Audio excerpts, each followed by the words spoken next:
Bette Davis. She's one of the most iconic film stars who ever lived. Somebody who made so many wonderful films, gave so many incredible performances. She was nominated for Oscars all over the place for decades. But do you know what her two Best Actress Oscar wins are? They're for films that aren't as famous as All About Eve, as Whatever Happened to Baby Jane. A while back, I made a video all about her first Best Actress Oscar win for Dangerous from 1935. Today, my video is all about her second Best Actress win for Jezebel. My name is Brian ROWE, this is the awards contender, and I'm very excited to have Cody Derricks with me today to discuss this legendary actress and why she won Best Actress for 1938's Jezebel. So yes, Bette Davis was a big friend of the Academy Awards. In her long and celebrated career, she received 10 competitive Best Actress Oscar nominations, 11 if you count her first nomination for Of Human Bondage, which was a write-in nomination. Every single Oscar nom for Bette Davis at the Oscars was in Best Actress, and boy did these nominations come fast and frequent for a while there, as Cody and I discussed. It's almost like a Meryl in the 80s and 90s run where she's just constantly getting nominated. Anything she does, she's probably in. She is one of those actors, though, who wins 2 Oscars fairly early in her Oscar trajectory. And I would say they're for lesser performances in her filmography. I don't think anybody would put Dangerous or Jezebel in even the top 5, top 10 Bette Davis performances, which just speaks to how good she is. And the amazing thing about her is that she's not really an actor who was known for transforming per se. You're very much aware that you're always watching Bette Davis, much like Katharine Hepburn, but it totally works. She's always an engrossing screen presence, and I love watching her do her thing.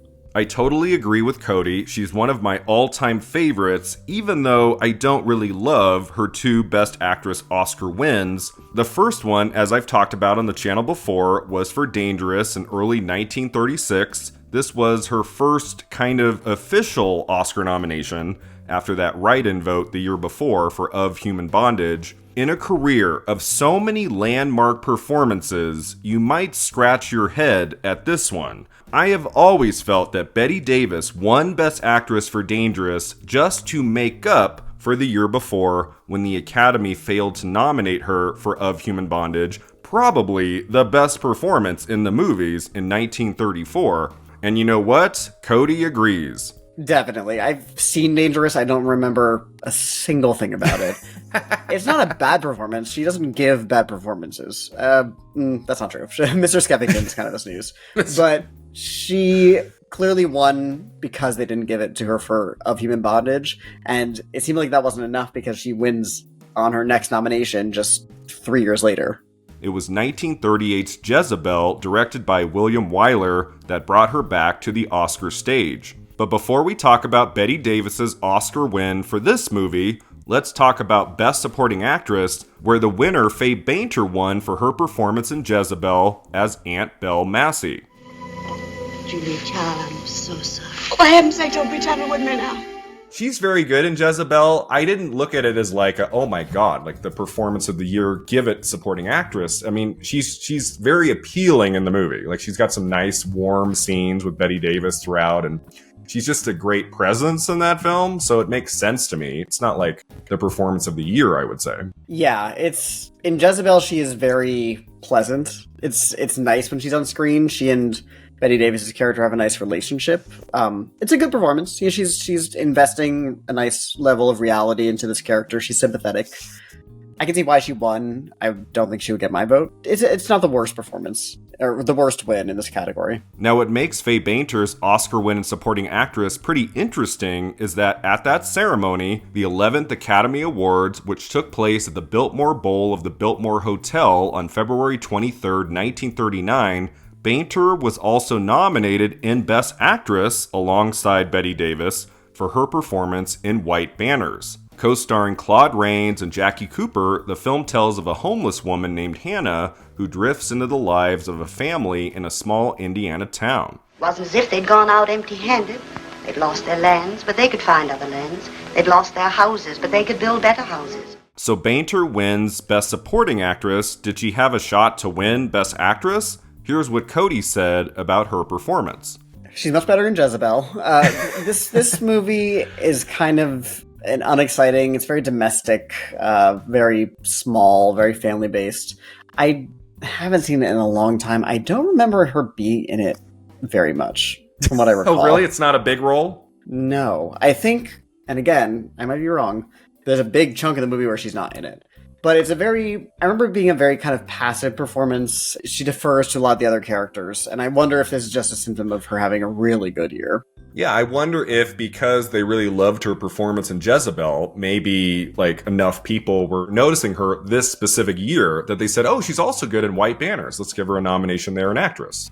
Next up in Best Actress that year was Margaret Sullivan for Three Comrades, about three German soldiers whose friendship is strengthened by their shared love for the same woman. He did what he thought was right.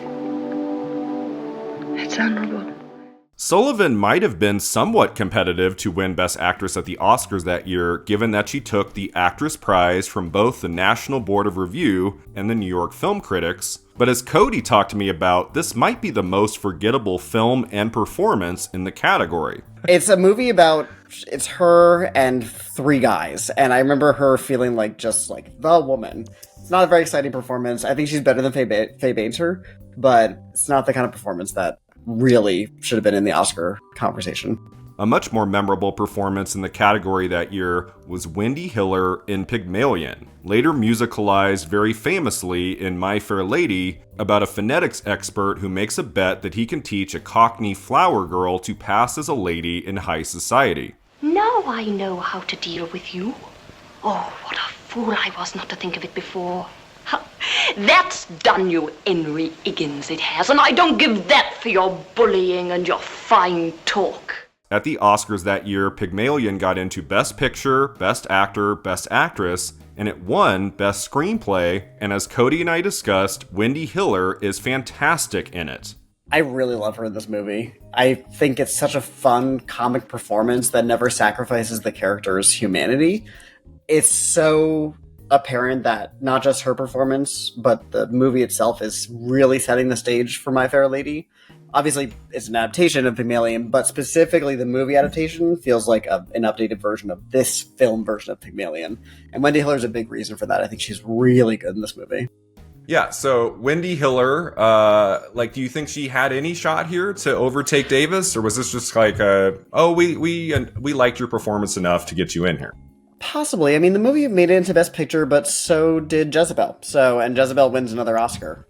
Pygmalion wins one of the screenplay prizes this year, so it wasn't like it was totally abandoned. But I imagine Wendy Hiller had a chance here. Now, maybe the biggest competition for Bette Davis and Best Actress that year at the Oscars was Norma Shearer for Marie Antoinette, a 2.5-hour epic about the tragic life of the woman who became Queen of France. Just not today.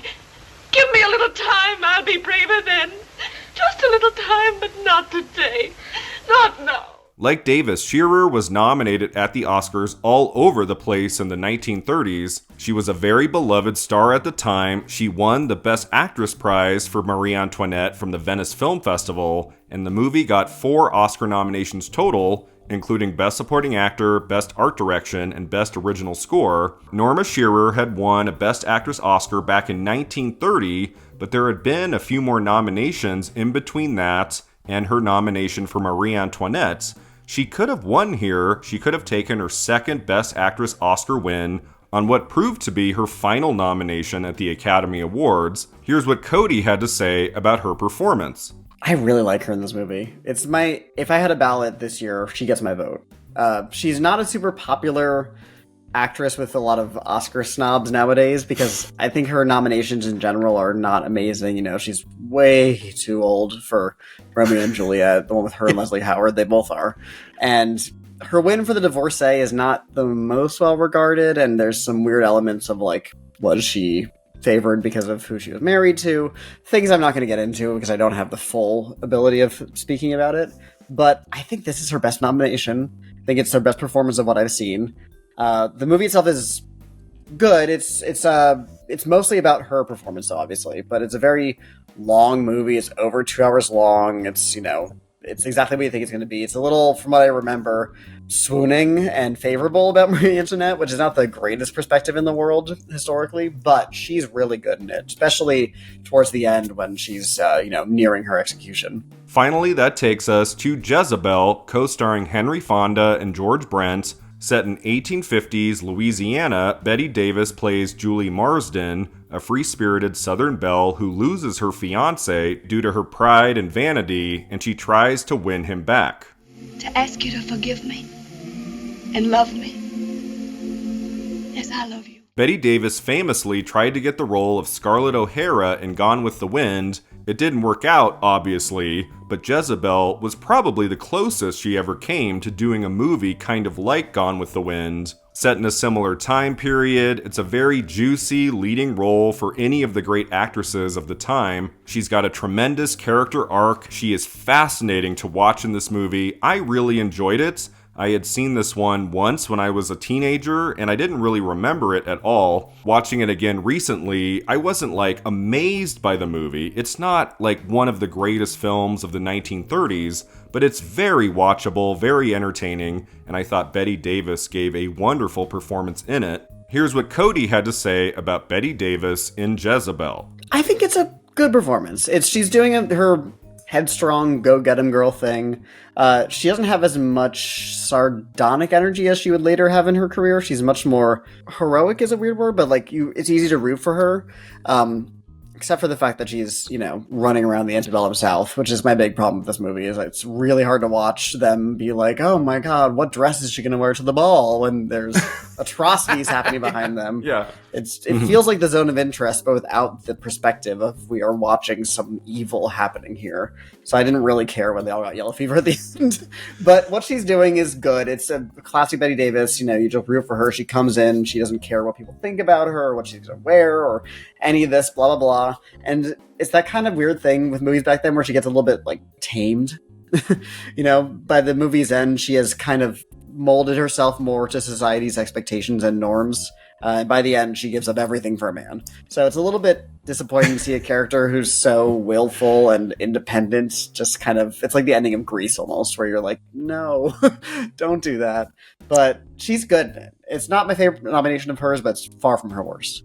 So, ultimately, in what was probably a fairly competitive Best Actress category at the Oscars, it was Bette Davis who took the prize, sharing her special moment alongside Spencer Tracy, who won his second Best Actor Oscar for Boys Town. His double wins I discussed in detail in a recent video. I question why Spencer Tracy won 2 Oscars so close together, and now here we have to ask the question, why did Bette Davis win her second Oscar so close to Dangerous? Why did she take the gold trophy for Jezebel? I think she was just that beloved and that much of a star. They were not afraid to return to the well quickly back then because Bette Davis wins for Dangerous in 35, and then the next 2 years is Louise Rayner back-to-back for The Great Ziegfeld and The Good Earth, and then it's back to Bette Davis. So they clearly were they were very focused on who they liked, and I feel like we're seeing a return to that recently. There's a lot of return and repeat Oscar wins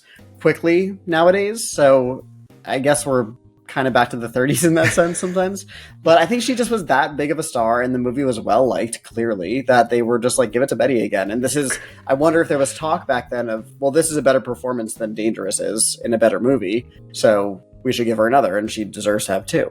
I think those points by Cody are spot on. She was a beloved actress, a big star of the 30s. It made sense to give her a second Oscar. She's much better in Jezebel than she was in Dangerous, and therefore it does make sense that the Academy would give her a gold trophy for a better performance. And they were happy as can be at the time, giving multiple people 2 trophies. There was Spencer Tracy, as I mentioned, and as Cody just said, Louise Rayner won 2 back-to-back Best Actress trophies in between Bette Davis's 2 Oscar wins. So yeah, in the end, I'm very happy Bette Davis won 2 Academy Awards for Best Actress.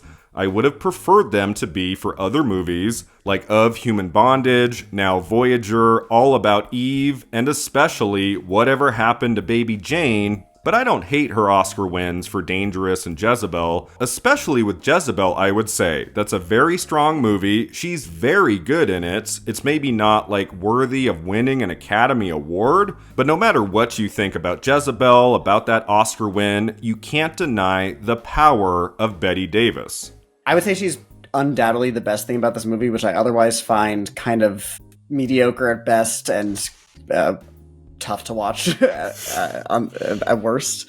And I think in general, she really set a blueprint for the kind of ball-busting, will do whatever she needs to do to get ahead in this world, especially around a bunch of men, that you would see lead to other headstrong actresses later, or people like Jane Fonda, perhaps. And she's the kind of actress that even if she doesn't fully disappear into the role, it's always exciting to watch her do something like this. And so even if I don't love this performance so much, I'm still happy to watch her on screen. Amen to that. Bette Davis will always be one of the greatest movie stars who ever lived. An astonishing presence who lights up every film she's in. Bette Davis, you were one of a kind, and I'm so happy the Academy recognized you over and over again. Thanks so much for watching and subscribing, and let me know in the comments below, what do you think of Bette Davis's second Oscar win for Jezebel, and I'll see you next time at the Awards Contender.